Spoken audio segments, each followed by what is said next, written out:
The new RPG, Hogwarts Legacy, is nearly upon us. And despite the deluge of gameplay footage that's everywhere out there now, they've kept some things under wrap so that we can discover them on our own. To that end, here are 5 things I wish they'd actually tell us about before we start playing this bad boy. Number 1, the save system. I haven't seen any details on whether it's a checkpoint system, which I would absolutely abhor, or is it a save anytime, anywhere, which I really want. Everything they've shown so far has been a console build, mostly the PS5, so we're kind of just sitting there holding our breath for the PC side, hoping for save anywhere, anytime. Replayability. My typical Skyrim playthrough is once, because I've played it, I've done everything, it's 100 hours plus, and my brain is wore out by the time I get done. We know there's going to be at least 40 hours of main quest, and up to 120 hours if you do absolutely everything, which I always have to do. So the question is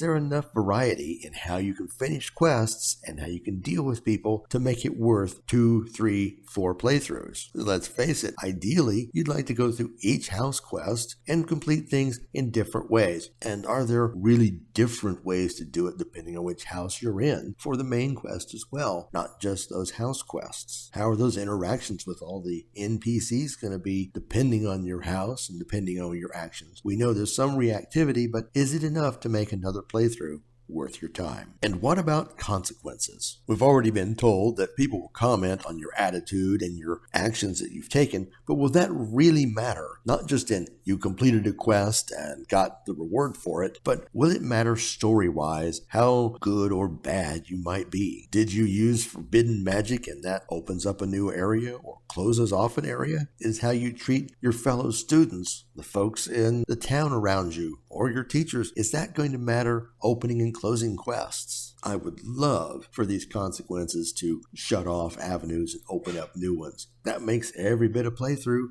that much more fun and unique. Next, what kind of character progression is there? We know there are skill trees and there are areas opened up to you when you get to a certain level, but what does that mean for our character and their progression in the world? Do we get new abilities opened up to us because of our actions? Do we have new friends because of our actions? And we're able to do different things and give our character new abilities based on what we do in the world. And finally, and quite possibly the most important, the dialogue system. What we've seen so far are little snippets, 2 or 3 options you can take, a good one, a bad one, or a middle of the road one. Is that all we're going to get? Maybe 3 options or a 4th one that's kind of even more neutral and just takes an action? Do we get social skills that affect our dialogue options, that help us to intimidate or persuade? Do we have a chance to lie? Do we have a chance to schmooze? Do we have a chance to cajole? That would be very nice, but I haven't seen anything but 3 generic options. So what do you folks think? Got any burning questions you want to know before you fire this sucker up? If so, or if you even have some answers to these, drop them in the comments below. And don't forget